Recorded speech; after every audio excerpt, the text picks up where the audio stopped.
Well, Happy New Year, everybody. So, it's been ages since we've done a video, hasn't it? Now, this video is going to go back to earldean. One of the things that they always say that a layout's never finished, and earldean is no different. One of the things that I always wanted on earldean was working signals. It makes the layout look a lot better when you've got a working signal. Sometimes they're never noticed by anybody, but just knowing that they're there always seems to be a bit better. So we've got a bit of reference material, but first thing we really need to consider is how the signals will work on the layout. So we've drawn a little diagram. Here. So station, bridge, this will be the fiddle yard this end. Now this is a distant signal. So a distant signal would be quite away from the end of the layout, almost a mile or a mile and a half up the layout. So really we're not going to be able to have a distant signal, so this might have to be a home signal. Home signal will allow you to enter the station. Now that one, we'll see how we go. We may not have this signal, but one thing we can definitely have are these are going to be starter signals. So because we are going to have we can have a train in this side or this side, so we can have a passenger train here or here, we could start the train from this side or start the train from that side. So we need to start a signal at one side or the other. We also have on here some little dots as well. I don't know if you can see these. These are a ground signal. So let's have a look at these. So this is what we're going to aim for. We're going to aim for 2 starter signals for the minute, and then think about doing this at a later date. We'll see how we get. I'm going to, don't bite off more than you can chew, don't run before you walk and all that. So this is what we're going to start with, these 2 bits here. So if we go back to our trusty bit of reference material. So the first thing we can see, can you see there's a distant signal there? Can you see it's a different colour, or it's a different shape to a home or a starter signal? So these were usually yellow, these were usually red. The colour in there was slightly different as well, because you could actually, if this signal was set against you, you could go past it, but you'd have to be, so drivers were permitted to pass a distant signal set at caution, but with the expectation of having to stop at the next signal. So this would be quite a way back from the stop signal. So we're not going to be able to have one of these, but we may have these in the station, but we will have these to start the trains coming out. So we also said about, let's see if we can find them. So the little ones on the deck, so these are a ground signal. So tiny little things. These will be to allow movement going across. Oh, you got the shakes on. Going across these points here, so you could move from one side to the other. Also, we could have a starter up here. So if we were in the cattle dock or the coal yard or over here, we could start directly onto the main line from there. But again, we'll see how we go, because in double O gauge, these signals are tiny. There's my thumb for reference. So that is one of those. Absolutely tiny. The chances of me being able to get one of those working are pretty slim. I might have a go at it though, you never know. The thing is getting it to light up that's going to be the problem. Anyway, we'll see how we go. So, next thing we can do is actually have a look at what options we've got. Now, there is a company that are called Daypole, and they make an off-the-shelf signal. And they are very, very good. They are really, really good. But me being me, I want to go slightly different. So there is a company called Ratio that make signals. Comes in a kit like this. You can buy them as a plastic kit with not a great deal in them, and you have to paint them up. Or they do an option for kind of like a ready-made version. You still got to build them up, but they've painted all of this already. Now the difference with the Daypole one is it comes with LEDs in. These do not, so I'm going to have to add LEDs to them. Now I'm really lucky because I belong to a railway club, and there's a chap there called Keith, and he was the one that helped me with the design of the signals, but he also gave me a box of signals. he gave me a box of signals and all the stuff that I can have a practice with. Very kindly donated by Keith, so thank you very much, Keith. And he gave me one of these, or lent me one of these, and this is awesome. So this is one of these ratio kits, and it's a bracket signal, and it's a fantastic kit once they're built up. They work really nicely, and they're just really nice. So we've got several of them here we can use and have a play with, but they're really nice signals. So this is what we're going to use. This is how we're going to put them on. Now these were designed to be used with bits of string. One of the kits here. Actually, let me show you an instruction manual that comes with one of them. So if you have a look at this is the instruction that comes with it. Would help if I had it up the right way around. So you can see you've got a piece of string, so that the piano wire comes down, the wire comes down that operates the signal, goes underneath, and you have a bit of string going off to a signal lever arm, which looks quite good, but that's a lot of string going around and a lot of slack and adjusting, and I don't want to do that. So what I'm going to do is servo operated levers.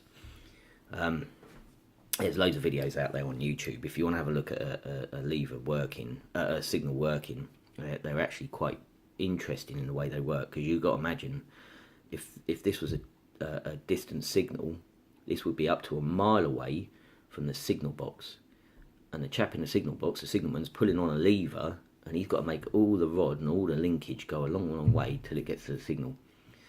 Now, Great Western practice was to have a lower quadrant signal arm, in that it moves downwards.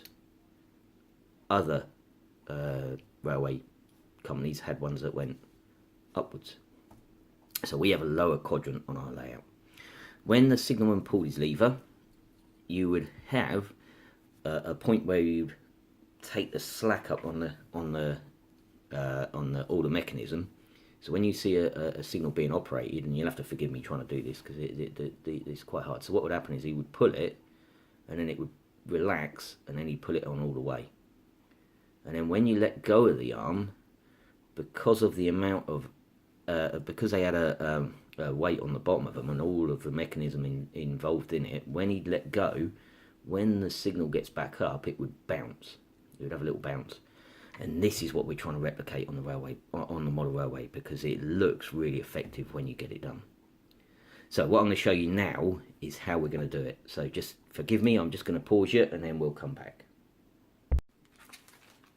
Okay, so welcome back. So this is what we're going to be using to control the servos to operate these points. Now these are made, I don't know if you can see it up there, this is a Megapoints board, Megapoints controllers.co.uk. Now I've stumbled across this through our club. We're building a new layout at the club. It's huge, it's massive, it's about 24-25 foot long. It's a roundy circle, roundy circuit, and we need to operate a lot of points on there. There's something like 32-34 points and isolating sections. Now this chap, he makes these circuit boards, his company makes these circuit boards. If you go on onto YouTube, onto YouTube and have a look for Megapoints, there are loads of videos that he's done, instructional videos on what he does, what he makes, and he talks through all programming and stuff. I must admit, I am massively impressed by what he does, how he does his videos and his website and ordering stuff. It comes so quickly. The other thing that I really love about this chap is he's not confining you to buying all of his stuff. So you can buy a lot of stuff from his website and it's all in a box ready to go.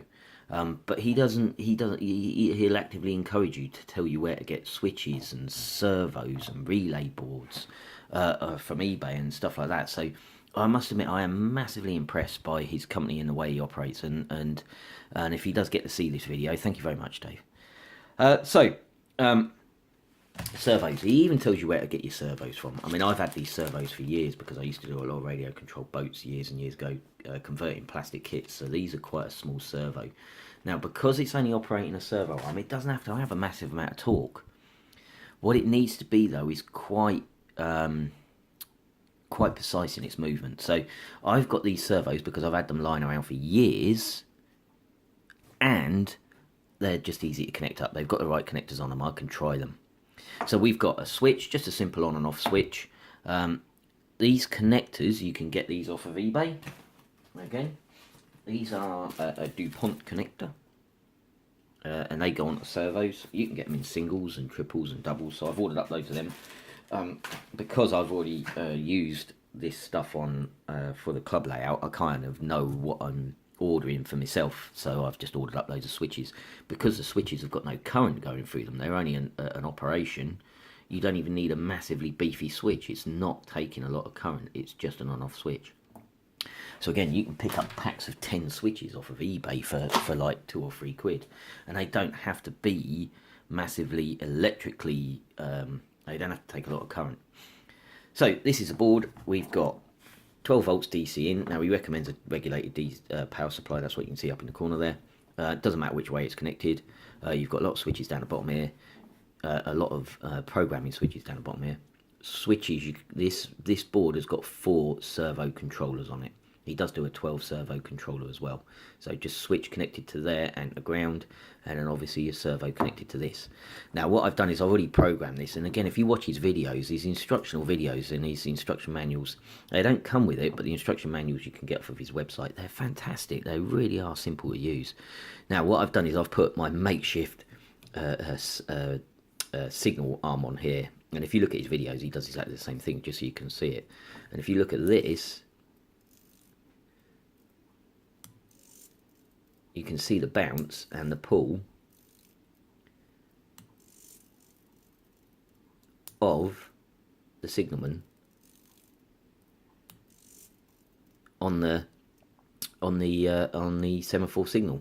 Now he says on his website that there are, I can't remember what he said, but it's over 100, I think, over 100 different bounce programs built into it. So whenever it's released, it never does the same thing twice. And when it's pulled, it will do different things as well. And I just think this is awesome. It's just awesome the way it works. And it's just all I'm doing is flicking the switch backwards and forwards.